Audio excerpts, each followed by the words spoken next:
இருந்து இறை தூதர்களாகவும் இருந்த நபிமார்களை அல்லாஹ் குறிப்பிடும் போது கூட அந்த நபிமார்களுடைய வணக்கங்களை தான் அல்லாஹ் அங்கே முன்னிலைப்படுத்துகின்றான். அல்லாஹ்வுடைய வணக்க வழிபாட்டுக்காக, அல்லாஹ்வுடைய நினைவுக்காக வேண்டி, அல்லாஹ்வுடைய இபாதத்திற்காக வேண்டி அவர்கள் எடுத்துக்கொண்ட பிரயாசைகள், அவர்கள் எடுத்துக்கொண்ட சிரமங்கள், அவர்களுக்கு இருந்த ஈடுபாடுகள். சுலைமான் அலைஹிஸ்ஸலாம் அவர்களுக்கு அல்லாஹ் சுப்ஹானஹு வ தஆலா இந்த உலகத்தின் பெரிய ஆட்சியை கொடுத்திருந்தார்.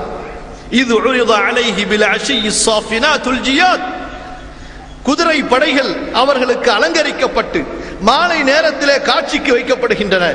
சுலைமான் நபி அலைஹிஸ்ஸலாத்து வஸ்ஸலாம் அந்த காட்சியை பார்த்து ரசித்துக் கொண்டிருந்தார்கள். ஜிஹாதுக்காக நம்மிடத்தில் இவ்வளவு பெரிய ஒரு ஏற்பாடு இருக்கிறது என்பதாக. அதிலே அவர்களுடைய அசரு தொழுகை தவறிவிட்டது. அல்லாஹ்வின் அடியார்கள் நினைத்து பாருங்கள், தொழுகையை மறப்பதற்கு காரணமாக இருந்த இந்த உலக அலங்காரங்கள் எனக்கு தேவையில்லை என்பதாக அனைத்து குதிரைகளையும் அறுத்து அல்லாஹ்வுடைய பாதையிலே குர்பானி கொடுத்து விட்டார்கள். அல்லாஹ் சுப்ஹானஹு வ தஆலா நபி சுலைமானுடைய அந்த தியாகத்தை ஏற்றுக்கொண்டு அதற்கு பதிலாக அல்லாஹ் தஆலா ஃபஸഖர்னா லஹுர் ரீஹ், காற்றை அல்லாஹ் வசப்படுத்தி கொடுத்தான். குதிரையிலே வாகனித்து சென்று கொண்டிருந்த சுலைமான் அலைஹிஸ்ஸலாம் அவர்களுக்கு அல்லாஹ் காற்றை வாகனமாக ஆக்கினான். அவர்களுக்கு மட்டுமல்ல, அவர்களுடைய முழு ராணுவங்களையும் தன்னிலே சுமந்து செல்லக்கூடிய காற்றை அல்லாஹ் அவர்களுக்கு வசப்படுத்தி கொடுத்தான். தாவூத் அலைஹிஸ்ஸலாம் நிஅமல் அப்து இன்னஹு அவ்வாப், அல்லாஹு தஆலா நபி தாவூத் அலைஹிஸ்ஸலாம் அவர்களை பற்றி சொல்லும் பொழுது, அடியார்களிலே மிகச் சிறந்தவர்கள், என்னையே முன்னோக்கியவர்கள், அல்லாஹ்வை வணங்குவதற்காக வாழ்க்கையினுடைய நேரங்களை அவர்கள் கணக்கிட்டு முறைப்படுத்தி வைத்திருந்தார்கள். எந்த அளவிற்கு அல்லாஹ்வை வணங்குவார்கள் என்று சொன்னால், அல்லாஹ்வுடைய இபாதத்திலே அவர்கள் நின்று விட்டார்கள் என்றால் வேறு எந்த கவனமும் வேறு எந்த சிந்தனையும் அவர்களுக்கு வராது. அந்த அளவு முழுமையாக அல்லாஹ்வை வணங்குவதிலே தங்களுடைய நேரங்களை முறைப்படுத்தி வைத்திருந்தார்கள். இப்படி அன்பிற்குரியவர்களே, இறை தூதர்களை பற்றி அல்லாஹ் புகழ்ந்து சொல்லுகின்றான். இறுதியாக முஹம்மது ஸல்லல்லாஹு அலைஹி வஸல்லம் அவர்களை நாம் பார்க்கிறோம்.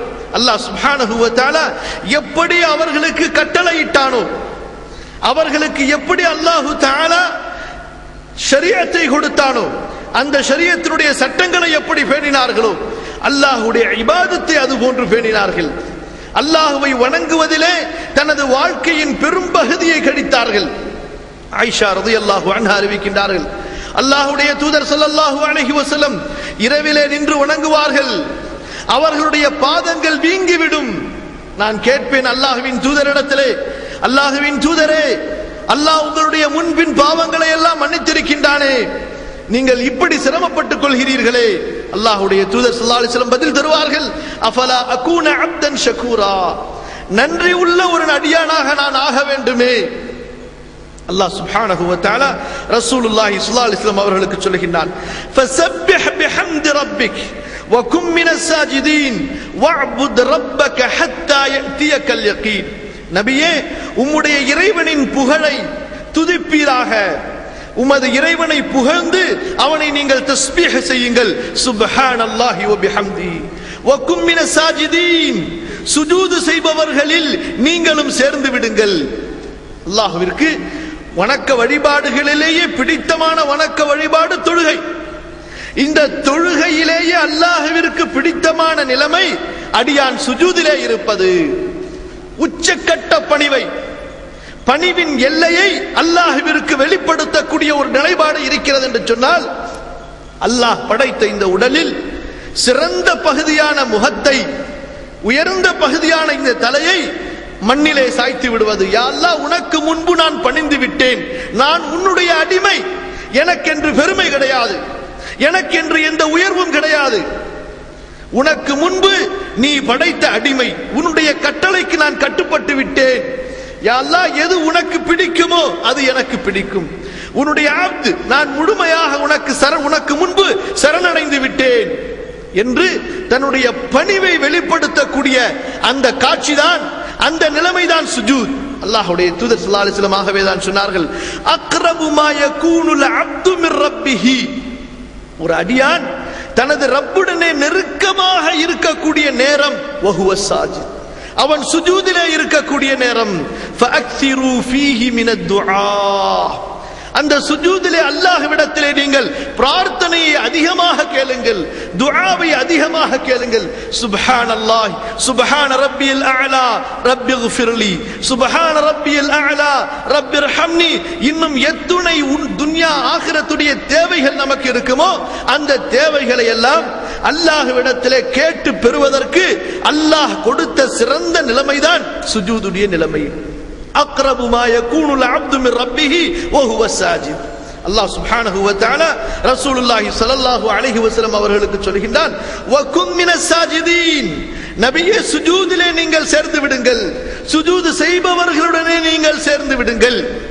ஆகவேதான் எந்த ஒரு அடியான் அல்லாஹ்விற்கு சுஜூது செய்யவில்லையோ, அல்லாஹ்விற்கு பணியவில்லையோ, அவனை அல்லாஹ் ரப்புல் ஆலமீன் ஏற்றுக்கொள்வது கிடையாது. இந்த தொழுகை இஸ்லாமிய மார்க்கத்தினுடைய அடிப்படை கடமை.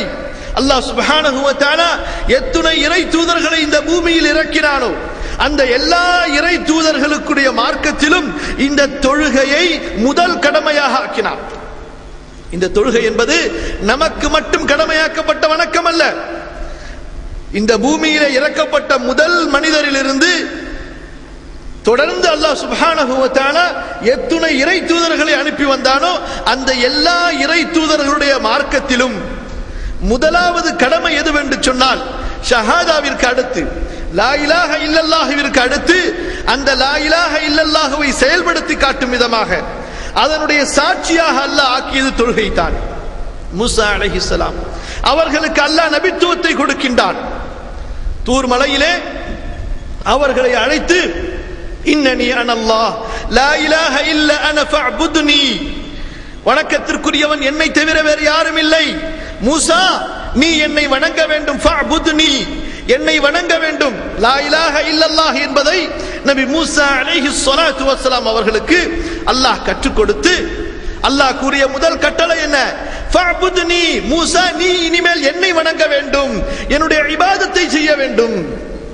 அந்த இபாதத்திற்கு அல்லாஹ் கட்டளையிட்ட போது சொல்லக்கூடிய முதல் கட்டளை என்ன?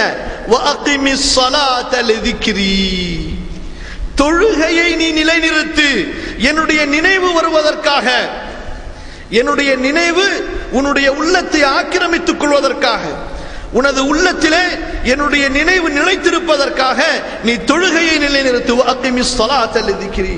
அதற்கு தொடர்ந்து நாம் பார்க்கிறோம் எத்துணை இறை தூதர்கள் வந்தார்களோ அவர்களுக்கு அல்லாஹ் ரப்புல் ஆலமீன் கூறிய கட்டளைகளை சொல்லுகின்றான். வஅவ்ஸானி பிஸ்ஸலாத்தி வஸ்ஸகாத்தி மா தும்து ஹய்யா. நபி ஈசா அலைஹிஸ்ஸலாம் அவர்கள் சொல்லுகின்றார்கள், அல்லாஹ் எனக்கு தொழுகையை கட்டளையிட்டான், எனக்கு ஜகாத்தை கட்டளையிட்டான். நபி இஸ்மாயில் அலைஹிஸ்ஸலாத்து வஸ்ஸலாம், இன்னஹு கான யஅமுரு அஹ்லஹு பிஸ்ஸலாஹ் வ கான இன்த ரப்பிஹி மர்தியா. நபி இஸ்மாயில் தனது குடும்பத்தார்களுக்கு தொழுகையை ஏவிக் கொண்டிருந்தார்கள். இப்படி அன்பிற்குரியவர்களே, இறை தூதர்களுடைய வாழ்க்கையே அல்லாஹுவை வணங்குவதற்குத்தான். இந்த பூமியிலே வந்த மனித சமுதாயத்திலேயே மிக உயர்ந்தவர்களாக அவர்கள் மதிக்கப்படுவதற்கு காரணம் என்ன? அவர்களுக்கு அல்லாஹு தஆலா அந்த உயர்வை கொடுத்ததற்கு காரணம் என்னவென்று சொன்னால், அல்லாஹ் எதற்காக இந்த மனித சமுதாயத்தை படைத்தானோ அந்த நோக்கத்தை முழுமையாக அவர்கள் செயல்படுத்தினார்கள்.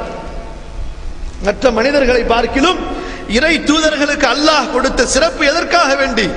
நபித்துவத்தை அல்லாஹ் அவர்களுக்கு வழங்கினானே, ரிசாலத்தை அல்லாஹ் அவர்களுக்கு வழங்கினானே, அவர்கள் அல்லாஹ்வுடைய அடிமைகளாக. அல்லாஹ் சுப்ஹானஹு வ தஆலா ஒவ்வொரு இறை தூதரை பற்றி சொல்லும் பொழுது அப்து என்ற வார்த்தையை பயன்படுத்துகிறான். இன்னஹு கான அப்தன் ஷக்கூரா. நபி நூஹ் அலைஹிஸ்ஸலாம் அவர்களை பற்றி அல்லாஹ் குறிப்பிடும் போது, நூஹ் நமக்கு நன்றி செலுத்தக்கூடிய அடிமையாக இருந்தார். அப்த், அல்லாஹுவை வணங்கக்கூடிய, அல்லாஹுவை ஏற்றுக்கொண்டு அவனுக்கு பணியக்கூடிய, வணக்க வழிபாட்டை நோக்கமாக கொண்ட அடிமை அப்த். இன்னஹு கான அப்தன் ஷக்கூரா. இறை தூதர்களுடைய வணக்க வழிபாடு இன்று நாம் வணங்கக்கூடிய வணக்க வழிபாடு போன்று கிடையாது. அல்லாஹ் சுப்ஹானஹு வ தஆலா அவர்களுடைய வணக்க வழிபாட்டை குர்ஆனுடைய பல இடங்களிலே சொல்லுகின்றான். எப்படி அவர்கள் வணங்குவார்கள் தெரியுமா?